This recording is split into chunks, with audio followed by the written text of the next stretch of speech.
Good evening, dear viewers. Welcome to another episode of CP01 Orange Plant. ഇന്ന് 61ാമത്തെ ദിവസം 6/10/2025 2:36 PM. നിലവിൽ നമ്മുടെ CP01ൻ്റെ അവസ്ഥ ഇങ്ങനെയാണ്. 10ാമത്തെ ചെടിയുടെ ടിപ്പിൽ നിന്ന് പുതിയൊരു ബഡ് വരുന്നുണ്ട്. അത് വളരെ നല്ലൊരു കാര്യമാണ്, വളരെ സന്തോഷം തരുന്നൊരു കാര്യമാണ്. കാരണം the fight is not over yet. പിന്നെ അതുകൂടാതെ തന്നെ നമ്മൾ ഇന്നലെ പറഞ്ഞ ബഡ്, ഇത് 11ാമത്തെ ലീഫിന് ഉള്ള ബഡാണ്. ആ ബഡ് നല്ല ആക്റ്റീവായിട്ട് തന്നെ പുറത്തോട്ട് തന്നെ വന്നുകൊണ്ടിരിക്കുകയാണ്. The fight is on again. പിന്നെ കണ്ടോ, ഇപ്പോൾ കുറച്ചും കൂടെ വ്യക്തമായിട്ട് കാണാമെന്ന് ഞാൻ വിചാരിക്കുന്നു. ആ 12ാമത്തെ ഇലയുടെ ബഡ് കണ്ടോ, 12ാമത്തെ ഇലയുടെ ബഡ് ഞാൻ കാണിച്ചു തരാം. സൂമിങ്ങിന് കുറച്ച് പ്രശ്നമുണ്ട് കേട്ടോ. കണ്ടോ, ആ 10ാമത്തെ ഇലയുടെ ടിപ്പിൽ നിന്ന് പുതിയൊരു പ്രൊട്രൂഷൻ, പുതിയൊരു ബഡ് പോലെ വരുന്നത് കണ്ടോ. ഞാൻ വേണമെങ്കിൽ നമ്മുടെ ഈ നീഡിൽ പോയിൻ്റർ വെച്ച്, ഇതാണല്ലോ നമ്മുടെ പോയിൻ്റർ, ഈ പോയിൻ്റർ വെച്ച് ഞാനൊന്ന് പോയിൻ്റ് ചെയ്ത് കാണിച്ചു തരാം.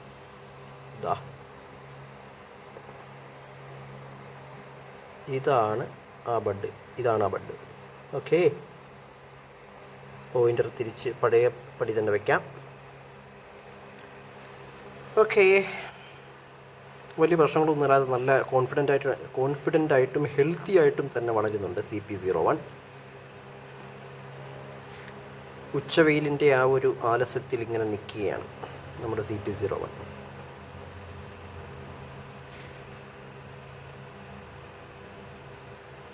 ഷൂട്ടിനൊന്നും വേറെ പ്രശ്നങ്ങളൊന്നുമില്ല, റൂട്ടിനും കുഴപ്പമൊന്നുമില്ല. ഗ്രോത്ത് മീഡിയമൊക്കെ നല്ലതാണ്. ഗ്രോത്ത് മീഡിയത്തിന് പ്രത്യേകിച്ച് പ്രശ്നങ്ങളൊന്നും പറയാനൊന്നുമില്ല.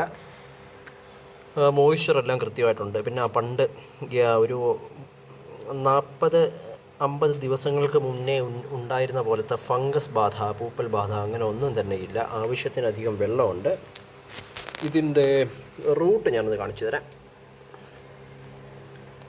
Where is the route? കണ്ടോ, അത് ഈ ഗ്ലെയർ കാരണം കാണാൻ കുറച്ച് ബുദ്ധിമുട്ടായിരിക്കും, എങ്കിലും ഞാൻ ഇങ്ങനെ കാണിച്ചു തരാം. ഇതാണ് CP01ൻ്റെ റൂട്ട്. ഇടതുവശത്ത് കാണുന്നത് CP01ൻ്റെ റൂട്ടാണ്. വലതുവശത്ത് കാണുന്നത് നമ്മുടെ CP02ൻ്റെ റൂട്ട്. CP02 ഇപ്പോൾ നിലവിൽ നല്ല ആക്റ്റീവായിട്ട് തന്നെ വരുന്നുണ്ട്. ഒരു 2-3 ദിവസത്തിനുള്ളിൽ ഇതിൻ്റെ ഇല പുറത്ത് വരുമെന്ന് പ്രതീക്ഷിക്കുന്നു. അതോ ഇല പുറത്ത് വന്നോ? ഏകദേശം പുറത്ത് വരാറായി കേട്ടോ. ആ പച്ചപ്പ് കണ്ടു തുടങ്ങി ചെറുതായിട്ട്. വീഡിയോയിൽ ക്ലിയർ അല്ല.